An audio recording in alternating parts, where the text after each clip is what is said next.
Ajarakan, also known as the Bright Monkey Beast. This creature can ignite its shell and armor with either magma or fire, causing it to glow bright red with intense heat, and can be found operating in pairs against great threats. This is one of the newest additions to the Monster Hunter series, and in my opinion, one of the more unique designs as well. But what are its inspirations? If I told you it had ties to Buddhism, would you believe me? Currently, this monster is one we have very little information on, but that won't stop us from speculating about what may have inspired this majestic creature. Hi everybody, I'm Ronan, and welcome to another episode of Monster Hunter Origins. If you're new here, like and subscribe, and comment what you want to see next. If you haven't seen part 1 yet, check it out because we covered the Lala Brina in that episode. Clearly, just based on the way the Ajarakan looks, this is an ape or monkey-like creature. Its movements, arms, and more truly support that. But that isn't all we want. What really inspired the design? That's where I think ties to Buddhism come into play. Hear me out. First, let's look at the name Ajarakan. It can be broken down into Ajara and Kan. Both of these, depending on where you look at religion-wise and language, will have multiple meanings. I want to focus on Kan, as in Mandarin Chinese, loosely translated to mean to watch or to look after, and Ajara, roughly translated from Sanskrit, to mean everlasting, undecaying.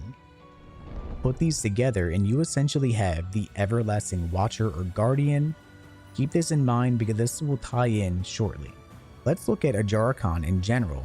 It has these flame-like protrusions that cover its back, it can be seen hunted in pairs, and it has a unique, almost like third eye in the middle of its forehead. What does this look like to you? Is it familiar? This reminds me of two separate things.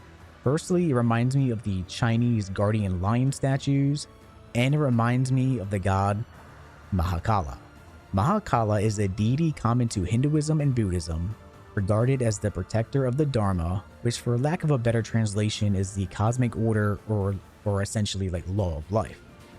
Mahakala is also known to be the wrathful manifestation of Buddha and is often depicted emerging from flames and will devour those who do not respect the teachings of Buddha, but is also capable of destroying obstacles that would hold back one's enlightenment.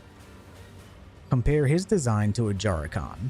I think it's easy to see what may have inspired this, especially the flame and the third eye. But what about the Chinese guardian lions then? Well, these statues, typically made of stone, are believed to bring luck and exorcise evil spirits. They are usually found in pairs protecting palaces, tombs, and even temples. Although they are lions and not ape-like, one could see how they may have inspired Ajarakan. As mentioned at the start of this video, that monster will work in pairs to fight off its foes. To further back this, look in the trailer. You can see two of them fighting the hunters, and even two that look to be struggling against the Black Flame. And it's the Black Flame on which I think this all comes together. If Ajarakan is also meant to be a protector or one who watches, what is it protecting or warding off? I think it is essentially the Black Flame perhaps. We know it as an ominous creature, the apex monster of the oil well basin that lives below the Azus town and the Everforge. What if the Everforge in this scenario is like a temple that the guardian lion statues would normally protect, and the Black Flame is considered to be the evil to ward against, in a way like temptation or something else blocking enlightenment? Or perhaps Everforge in general is a place to protect against mankind.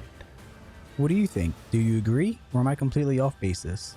I'd love to hear your thoughts in the comments down below, and if you are a Chargeblade fan, Chargeblade mains rise up, baby. I'm Ronan, thanks for watching.